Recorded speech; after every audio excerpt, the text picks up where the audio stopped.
remains the world's worst air disaster. 583 people died. Everyone aboard the KLM plane, which burned up on the runway, and all but 77 of the Pan Am passengers. Paul Royce, one of Pan Am's senior captains, helped investigate the crash. Among the records are the charred instruments from the Pan Am jumbo jet. The day after the disaster, Royce arrived in Tenerife with other American investigators. Their first job was to listen to radio messages between the air traffic control tower and the two planes. Right away, Royce heard something that grabbed his attention. There was a point at which you could not tell what the KLM first officer was saying, and we asked that that be played over several times. It was obvious that the man was under stress. His voice changed its timbre. It became tremulous. It was slightly shaky, and his words were blurted out rather than spoken clearly.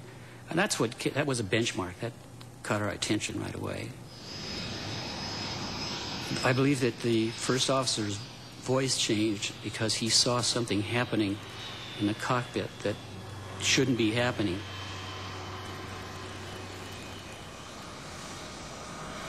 The cockpit voice recorder from the KLM plane furnished the next clue to the mystery.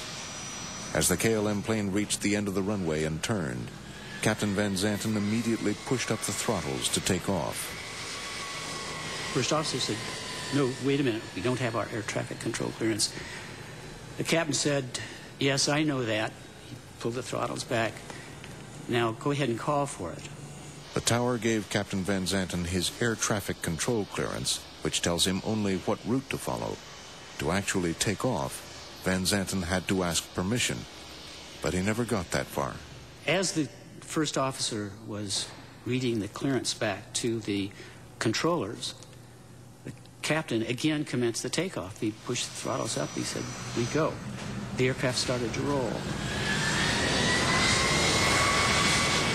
The first officer sensed that this was not right. He knew that they hadn't been cleared for takeoff. And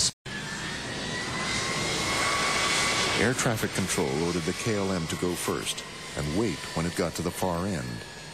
The Pan Am would follow, but would turn off the runway about 3/4 of the way down to let the KLM take off.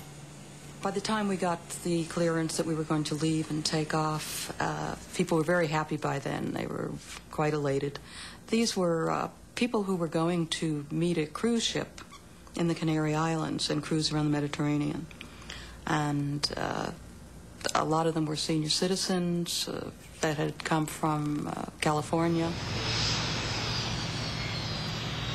As the Pan Am entered the runway, clouds began to roll down from the surrounding hills. The American pilots soon found themselves inching through the dense mist, looking for their turnoff. By now, the KLM pilot had already reached the far end, turned, and was anxious to be on his way. The tower called us and asked were we off the runway, and I said negative, we're still on the runway, but we will report clear of the runway.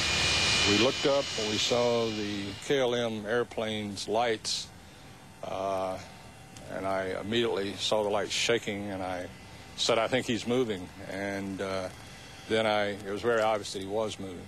So I started yelling, "Get off, get off." And the captain turned the airplane, went to full power on the throttles. As we were turning, I looked back out of the right window and couldn't believe it, that he was doing what he was doing.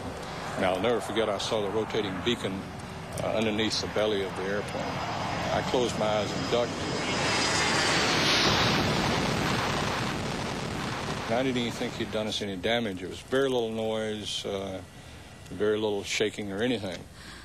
I was just very, very aware of things in slow motion, and everything was flying around, and all of a sudden everything settled, and nothing looked like it had before.